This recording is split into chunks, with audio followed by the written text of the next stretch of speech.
มันคนที่เราดูดวงใน YouTube กับเขานี่ก็เลยทักไปจีบนางที่แวบได้ที่คิดหรือว่าเขาอยากดูดวงแล้วก็คือแฟนเราก็มองเฟิร์นเลยเราก็แบบอารมณ์เป็นผู้หญิงอะเราก็จะแบบมองอะไรเธอมันหมดมันหมดแล้ว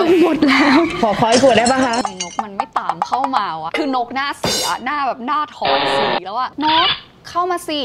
เฟิร์นก็ไม่หยุดคือเอาจริงๆเห็นหน้าเพื่อนแบบว่าขนาดนั้นจืดเป็นไก่ต้มขนาดนั้นเฟิร์นควรจะแบบโอเคงั้นเราไปหาที่อื่นไม่เฟิร์นนกเข้ามาสินี่ก็แบบโอเคหนูเข้าใจพี่ใช่ไหมอเล็กธีรเดชกับฟิล์มไม่ได้เรียกว่าหน้าคมนะจ๊ะสวัสดีค่ะทุกคนกลับมาพบกับไบโวยาชนะคะวันนี้ไม่ได้อยู่คนเดียวเราอยู่กับหมอนกเบิร์ดไอวิวค่ะสวัสดีค่ะหมอนกเบิร์ดไอวิวค่ะเผื่อใครไม่รู้จักนะเราจะบอกว่าหมอนกเป็นหมอดูที่ฮอตมากๆนะคะใน YouTube ในโลกออนไลน์นะคะจองคิวหมอนกได้คือเก่งเคยมีคนแบบบอกว่าโทรมากสุดกี่สายประมาณ500กว่าสายเราอะเป็นคนมีปัญหาด้านสุขภาพทีเนี้ยหมอก็เลยบอกว่ารับแบบพอเยอะไม่ได้ว่าถ้าใครไม่เคยดูนะคะให้ไปดูได้ที่ช่อง Bird Eye View แต่ตอนนี้เราจะมาทำช่วง Q&A การเปิดความลับครั้งนี้เราจะไม่ต้องใช้ไพ่เลยเพราะเราจะมาล้วงความลับกันแบบสดๆเลยค่ะคำถามแรกเป็นคำถามที่คนถามเยอะมากที่สุดก็คือเราสองคนรู้จักกันได้ยังไงจริงๆนกรู้จักเฟิร์นก่อนคือนกอะชอบหนังเรื่องสิ่งเล็กๆเดี๋ยวนกเราไม่ได้เล่นสิ่งเล็กๆขอโทษหนังเรื่องอะไรพี่ชวนไงไม่ใช่หนังเรื่องอะไรนะซักซีดคนละใบเฟิร์น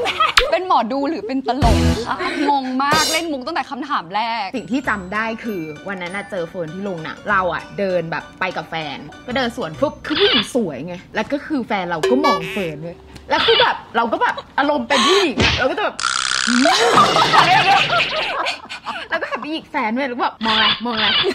คนนี้เขาสวยแล้วเราก็บอกว่าเขาหน้าคุ้นมากเลยเขาเป็นดาราป้าเฟิร์นก็คือนั่งอยู่เบาะหลังเราใช่ป่ะแล้วก็จำได้ว่าแฟนก็หันไปมองอย่างเงี้ยเราก็แบบมันเป็นอะไรมากวะอันนั้นคือฝั่งนกเนาะว่าแบบเจอเฟิร์นครั้งแรกอะไรยังไงส่วนของเฟิร์นคือแบบเฟิร์นมีเพื่อนในกลุ่มเว้ยที่แบบทุกคนจะชอบพูดว่าพี่นกเขาออกคลิปใหม่แล้วไอ้เราก็แบบใครคือพี่นกอะไรคือคลิปใหม่แล้วก็แบบชอบเพื่อนก็ชอบพูดกันบอกว่าแม่นมากแม่นเหมือนมาอยู่ใต้เตียงอยู่วันหนึ่งอยู่กับเพื่อนแล้วเพื่อนก็แบบเฟิร์นเกิดราศีอะไรแล้วก็แบบเปิดของเราเว้ยแล้วแบบเฮ้ยบ้ามันจะตรงได้ขนาดนั้นเลยเหรอแบบบ้านี่แอบดักฟังโทรศัพท์ปะเนี่ยมีอยู่วันหนึ่งก็เล่น Twitter ไปเจอผู้หญิงคนหนึ่งทวิตอะไรไม่รู้สักอย่างตอนนั้นที่มันแบบ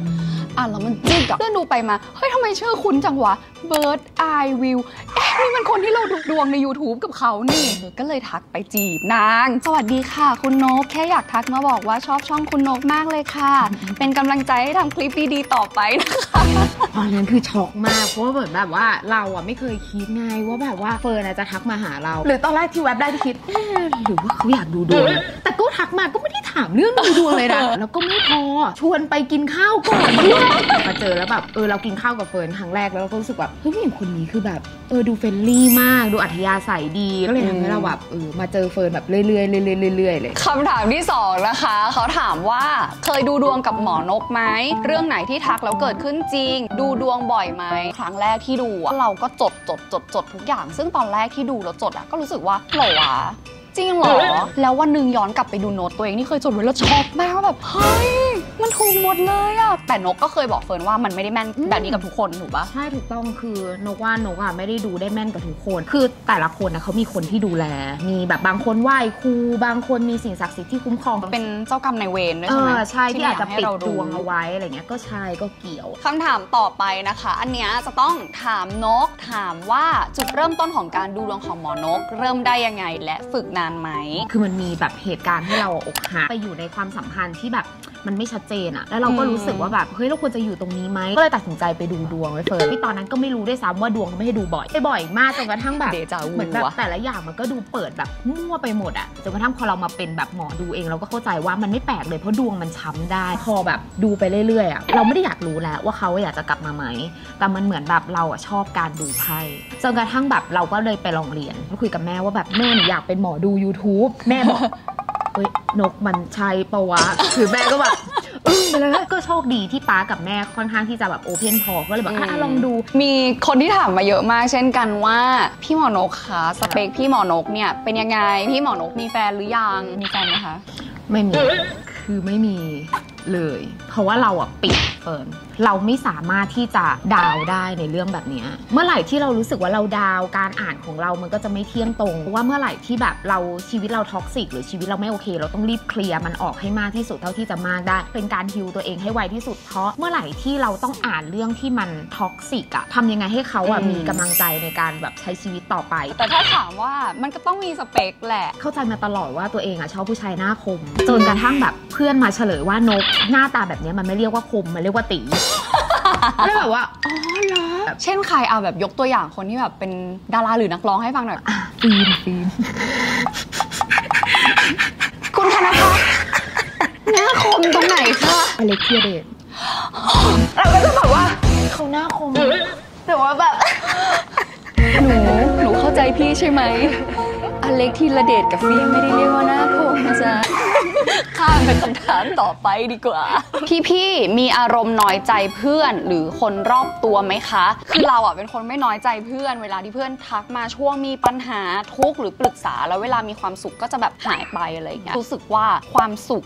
มันอาจจะอยู่กับคนนั้นได้แค่แป๊บเดียวก็ได้เพราะฉะนั้นช่วงมีความสุขเชิญค่ะเชิญเพื่อนเอนจอยกับโมเมนต์นั้นให้เต็มที่ดื่มด่ำมันให้เต็มที่แต่แบบเราเป็นคนที่อยากจะให้เพื่อนนึกถึงเราเวลาทุกข์เวลาแบบไม่สบายใจแบบโทรมาสแตนบายพร้อมรอเพื่อนในวันที่เพื่อนมีปัญหามากกว่าคำถามต่อไปก็คือเขาถามว่าพี่2คนเคยโดนบูลลี่ไหมคะรับมือยังไงวิธีสร้างความมั่นใจให้กับตัวเองด้านรูปร่างหน้าตาทำยังไงคะรู้สึกว่าช่วงเนี้ยทำไมตัวเองไม่สวยหุ่นไม่ดีผิวไม่ดีเรา2คนเจอทั้งคู่แต่คนละรูปแบบกันอย่างเฟิร์นเป็นคนที่แบบมีต้นแขนมีต้นขาลงรูปคนมาคอมเมนต์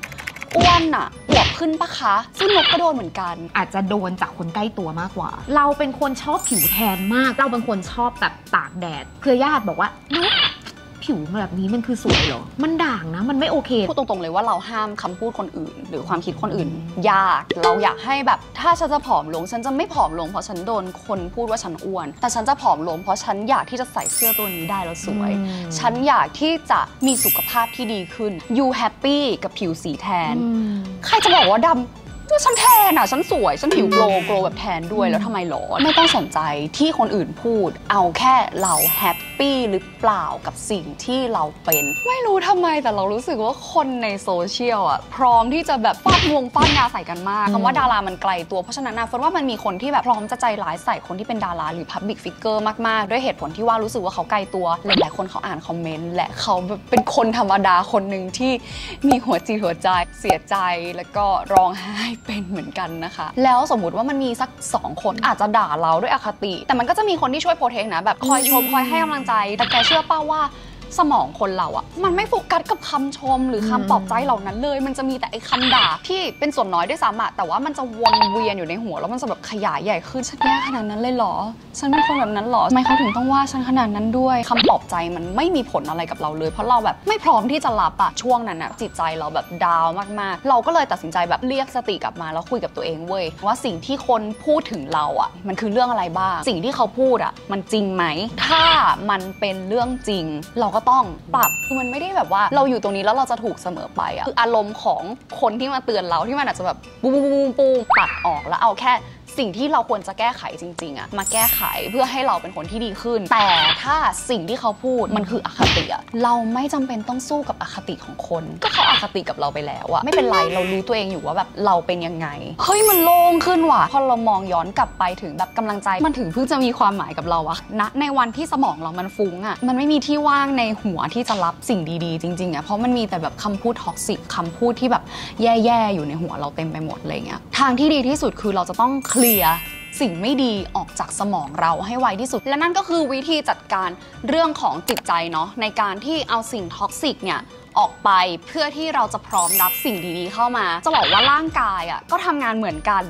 ร่างกายเรานะคะถ้าเกิดว่ามันเต็มไปด้วยสารพิษเราก็จะไม่สามารถรับสารอาหารที่มันดีเข้าสู่ร่างกายได้เช่นกันและตัวช่วยของเราก็คือทาดาเซอร์รี่ค่ะรู้จักไหมขึ้นช่ายฝรั่งกินสดๆได้ไหมน่าจะได้นะเพราะว่าเป็นผักใช่ไหมขมมาก เขากินได้หรอได้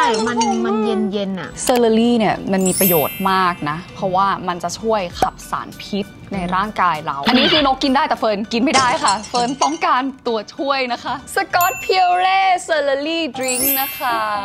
นี่ค่ะมันจะมีกลิ่นเซอร์รี่อยู่ในนี้ด้วยใช่ไหมก็ต้องลองเมื่อกี้ได้ลองกินเซอร์รี่แบบสดๆแล้วใช่ไหมและตอนเนี้ยฉันยังมีกลิ่นเซอร์รี่ที่ทั้งขมและเขียวอยู่ในปากอยู่อุ้ย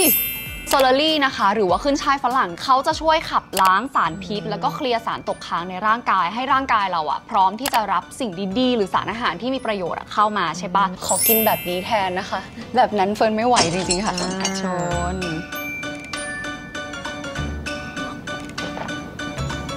มันคนละเรื่องกับเมื่อกี้เลยอะเพราะรู้สึกว่ามันมีความเปรี้ยวของผลไม้อร่อยคือเท่าที่เฟิร์นอ่านนะเขาบอกว่านอกจากน้ำเซอร์รี่ใช่ปะก็จะมีน้ำแอปเปิ้ลน้ำเลมอนน้ำกีวีด้วยพวกเนี้ยเขาเรียกว่าเป็นซูเปอร์ฟรุตบำรุงผิวแล้วก็มีสารต้านอนุมูลอิสระเซอร์รี่ช่วยพวกเรื่องระบบเผาผลาญด้วยแล้วก็เติมน้ำตาลเข้าร่างกายเรามันก็จะไม่โหยน้ำตาลเอาเพิ่มอีกขวดไหมจ๊ะฉันว่าของเธอมันจะหมดแล้วนะขอลังนึงตอนนี้เขามีโปรซื้อ2ขวดตอนนี้ราคาเพียง53 บาทจากปกติ66 บาทซื้อได้ที่เซเว่นอีเลฟเว่นตั้งแต่วันที่24 สิงหาถึง23 กันยายนนี้ค่ะเธอมันหมดมันหมดแล้วขออีกขวดได้ปะคะเดี๋ยวฉันไปซื้อใหม่เองก็ได้อย่าลืมนะคะในเมื่อจิตใจเราเนี่ยต้องการการดีท็อกซ์สิ่งที่ไม่ดีใช่ไหมออกไปเพื่อรับสิ่งดีๆร่างกายเราก็ต้องการขับล้างสิ่งที่ไม่ดีสารพิษหรือว่าสิ่งตกค้างในร่างกายนะคะเพื่อให้ร่างกายเรามันว่างแล้วก็พร้อมที่จะรับสารอาหารดีๆและสิ่งที่มีประโยชน์เข้าร่างกายเช่นกันนะคะคำถามต่อไปคือขอวิธีฮีลจิตใจในช่วงนี้หน่อยค่ะขอวิธีคิดบวกแล้วก็วิธีจัดการความรู้สึกแย่ๆหน่อยคือสำหรับเฟิร์นเฟิร์นรู้สึกว่ามนุษย์ทุกคนมีความเห็นแก่ตัวซึ่งถ้าความเห็นแก่ตัวของเรามันไม่ได้สร้างความเดือดร้อนให้ใครมันไม่ใช่เรื่องผิดช่วงนี้เราดูข่าวเราเสพข่าวเยอะแล้วมันทำให้เรารู้สึกดาวรู้สึกดีเพรสเฟิร์นแนะนำว่าเราควรจะไปหาอะไรทำแล้วไม่ใช่ว่ามันปิดตาไปเลยคือฉันจะไม่รับรู้ว่าเกิดอะไรขึ้นบนโลกหรือบนสังคมนี้คือไม่ได้ขนาดนั้นนะแต่ว่ามันอาจจะเล่นกับหมาแมวไหมฟังเพลงไหมเพื่อให้ตัวเองดีขึ้นแล้วก็ค่อยกลับมาเสพข่าวต่อก็ได้ถ้ามันไม่ได้ทำให้ใครเดือดร้อนก็ไม่เห็นเป็นไรเลยยกเว้นว่าแบบฉันโกงเงินเธอเพื่อที่จะเอาเงินที่ได้มาไปซื้อของแบรนด์เนมเพราะฉันมีความสุขกับการได้ถือแบรนด์เนมอันนี้คือความสุขของฉันมันทำให้เธอเดือดร้อนอันนี้ก็คือเป็นสิ่งที่ไม่ควรทำล่าสุดเราตื่นเช้ามาแล้วเราดูข่าวตอนเช้ากับแม่ก็บอกกับแม่ว่าแม่นกว่านกแบบช่วงนี้ไม่ค่อยอยากทำคอนเทนต์แล้วรู้สึกว่าแบบพักไปก่อนไหมพักการแบบทำงานไปก่อนไหมแต่สิ่งที่แบบแม่เราบอกก็คือว่าคือทุกคนมีหน้าที่ของตัวเองแต่ว่าถ้าเราละเลยหน้าที่ของเราไม่ทำอะไรเลยแล้วเราก็ไม่ทำตามหน้าที่ของเราทุกอย่างมันจะท็อกซิกกว่านี้อีกคือมันไม่ใช่ว่าเราสองคนมีความสุขตลอดเวลาหรอกนะเราสองคนก็มีวันที่ทุกข์มีวันที่ร้องไห้มีวันที่เศร้าใจแต่เราแค่เลือกที่จะแสดงความสุขออกมาเพื่อไม่ให้คนที่ดูทุกข์ไปกว่านี้แค่นั้นเองการที่เราจะมีพลังมากพอในการไปสู้กับความท็อกซิกได้จิตใจเราก็ต้องเข้มแข็งมากพอมีคนขอให้เราสองคนเล่าเรื่องผีให้ฟังหน่อยอยากเมามากคือแมวเฟิร์นหายไปจากบ้านแล้วก็นกก็คือเฮ้ยเฟิร์นเดี๋ยวเราไปช่วยหากันทั้งวันจนตอนเย็นกลับมานั่งที่บ้านเฟิร์นแล้วประโยคแรกที่นกพูดกับเฟิร์นคืออะไรเฟิร์นช่วงนี้เราเห็นผีบ่อยมากนางจะบอกอะไรฉันหรอข้างบ้านเฟิร์นนะคะเป็นบ้านร้างที่ถ้าเพื่อนเฟิร์นหรือเพื่อนพ่อแม่เฟิร์นที่มาบ้านนะแล้วเป็นคนที่แบบมีเซนส์หรือว่ามีสัมผัสที่6ทุกคนจะพูดกันเสียงเดียวกันหมดว่า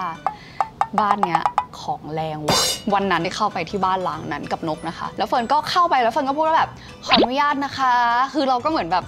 เหมือนขออนุญาตเจ้าที่แหละแล้วเราก็แบบหันไปทำไมนกมันไม่ตามเข้ามาวะคือนกหน้าเสียหน้าแบบหน้าถอดสีแล้วอะนกเข้ามาสิเฟิร์นก็ไม่หยุดคือเอาจริงๆเห็นหน้าเพื่อนแบบว่าขนาดนั้นจืดเป็นไก่ต้มขนาดนั้นเฟิร์นควรจะแบบโอเคงั้นเราไปหาที่อื่นไม่นกเข้ามาสินี่ก็แบบโอเคคือเรามาช่วยเขาหาแมวเราก็ต้องไปให้สุดแหละเพราะฉันก็ไม่กล้าเข้าคนเดียวเหมือนกันฉันก็เลยบอกว่านกเข้ามาสิวงเล็บเข้ามาเป็นเพื่อนหน่อยฉันไม่กล้าอยู่คนเดียวฉันกลัวคือมันเป็นอย่างนี้เฟิร์นเดินเข้าไปในบ้านล้างพอเฟิร์นเดินเข้าไปในบ้านล้างปุ๊บใช่ป่ะคือใจเรารู้สึกเลยว่าเราไม่ควรเดินเข้าไปเลยเราแค่รู้สึกว่า เฟิร์นเดินเข้าไปไม่น่ามีปัญหาแต่ว่าถ้าเราเดินเข้าไปเรารู้สึกได้ว่าบ้านหลังเนี้ยเฟิร์นน่าจะเข้าบ่อยแล้วหรือว่าน่าจะแบบว่าเคยเข้ามาแล้วเพราะว่ามันไม่ได้มีอะไรที่แบบว่าทำให้เรารู้สึกไม่โอเคถ้าเฟิร์นจะเข้าไปแต่ว่าตัวเราอะเรารับรู้ได้ว่าถ้าเราเข้าไปอะน่าจะไม่โอเคแน่นอนเฟิร์นอะเรียกเข้าไปเราก็เลยแบบหายใจปุ๊บหนึ่งแล้วเราก็โอเคเข้าไปก็ได้จะเข้าไปปุ๊บเราก็บอกว่าขออนุญาตนะคะเราพูดแค่ประโยคเดียวในบ้านหลังนั้นแล้วก็ไม่พูดอะไรอีกเลยเพราะว่าพอนกอะพูดคำว่าขออนุญาตนะคะแล้วเดินลอดประตูบ้านไปปุ๊บอะมันเหมือนมีคนอะแบบมาจับหลังเราแบบเนี้ยแบบว่าลูบหลังเราอะแต่ว่ารูปจากฝั่งซ้ายอะไปฝั่งขวาแล้วคือแบบขนลุกมากพอออกมาปุ๊บแบบตอนนั้นคือเราไม่พูดอะไรแม้แต่ประโยคเดียวตอนนั้นอะรู้สึกได้เลยว่าแบบมันเย็นแบบบ้านหลังนั้นคือมันไม่ได้เปิดแอร์อะไรเลยแต่คือมันหนาวมากทุกคนแล้วคือแบบอยู่ไม่ได้แล้วอะอะไรเงี้ยเฟิร์นไม่เคยเล่าให้นกฟังเลยนะว่าเฟิร์นเคยเข้าไปที่บ้านล้างหลังนั้นด้วยเรื่องสัตว์ทั้งนั้นเลยคือแบบแมวบ้านอื่นหลุดเข้าไปแล้วขอให้เฟิร์นช่วยไปเอาหน่อยนกคนอื่นหลุดเข้าไปขอให้เฟิร์นช่วยไปเอาออกมาหน่อยคือแบบเหมือนเข้าบ้านหลังนั้นบ่อยจริงๆเพราะว่านกพูดกับเฟิร์นว่าเรารู้สึกว่าเจ้าที่บ้านนั้นน่ะรู้จักเฟิร์นอยู่แล้วเพราะเขาเคยเจอเฟิร์นซึ่งเฟิร์นก็ช็อกเว้ยเพราะว่าเฟิร์นไม่เคยเล่าเรื่องนี้ให้นกฟังหมอดูก็กลัวผีใครบอกหมอดูไม่กลัวผีก็คำถามต่อไปนะคะบอกว่ารีวิวกันและกันหน่อยชอบอะไรในตัวกันและกันทำไมอยากเป็นเพื่อนกับคนคนนี้พอได้รู้จักแล้วเหมือนหรือต่างจากที่คิดสิ่งที่เฟิร์นชอบนกอะเฟิร์นชอบที่นกเป็นคนใส่ใจดีเทลแล้วก็รายละเอียดมากๆอย่างเวลาแบบสมมติเราคุยกันอะเวลาเราเล่าอะไรให้นกฟังนกจะมีหน้าตาแบบเนี้ยแบบโคตรตั้งใจฟังเลยอะในแบบทุกๆเรื่องที่เราเล่าอะไรเงี้ยเรารู้สึกได้ว่านกไม่เคยฟังเราแบบผ่านๆแล้วก็วิธีให้กำลังใจของนกอะเฟิร์นว่าเขาเป็นคนที่มีจิตวิทยาในการพูดถึงเวลาคุณนกรีวิวเฟิร์นแล้วค่ะเราชอบทัศนคติของเฟิร์นมากๆเราเป็นคนที่อยู่กับการจัดแล้วก็การตัดสินมาทั้งชีวิตแต่ว่าพอแบบเรามาเจอเฟิร์นอะเรารู้สึกว่าเราชอบความแบบไม่จัดความไม่ตัดสินในตัวเฟิร์นแล้วเฟิร์นเป็นคนที่เปิดกว้างมากๆรับฟังความคิดเห็นที่มันแตกต่างแล้วก็เก็บกลับไปคิดด้วยเฟิร์นเหมือนเป็นคนที่เปิดใจในการอยู่กับคนรอบข้างแล้วเข้าใจโดยแบบเนเจอร์ของคนคนนั้นจริงๆโอเคคำถามสุดท้ายนะคะมีแพลนจะออกทริปด้วยกันไหมคะเคมีเข้ากันมากๆอยากดูรูปสวยๆแบบตอนทริปทะเลอีกทริปที่คุยกันไว้เนาะเป็นทริปดำน้ำดิวนกอยู่ว่าแบบเฮ้ยแกไปเรียนดำน้ำสิจะได้มาดำน้ำเป็นบัดดี้กันซึ่งตอนนี้มันแบบติดโควิดเนาะก็เลยแบบยังไม่ได้ไปสักทีก็ประมาณนี้นะเราก็เลือกคำถามที่แบบน่าสนใจมาตอบนะคะสำหรับ Q&A ล้วงความลับกับแม่หมอนะคะby Voyage กับ Bird Eye View ก็ถ้าเกิดว่าใครอยากรู้อะไรหรืออยากให้เราทำอะไรไปไหนก็บอกได้เนาะบ้านเราใกล้กันอยู่แล้วก็เดี๋ยวแบบอาจจะมีคลิปต่อไปด้วยกันนะคะเรื่อยๆมอบของค่ะมอบของอยากให้เพื่อนมีสุขภาพที่ดีไงก็เลยแบบเห็นเพื่อนกินแล้วชอบด้วยก็แฮปปี้ดีใจก็เลยเอามาฝากเพื่อน1 ลังนะคะสกอตเพียเร่เซเลรี่ดริงค์ค่ะเดี๋ยวเจอกันใหม่คลิปหน้าอย่าลืมติดตาม by Voyage แล้วก็ Bird Eye View ด้วยนะคะสำหรับวันนี้ไปแล้วค่ะบ๊ายบาย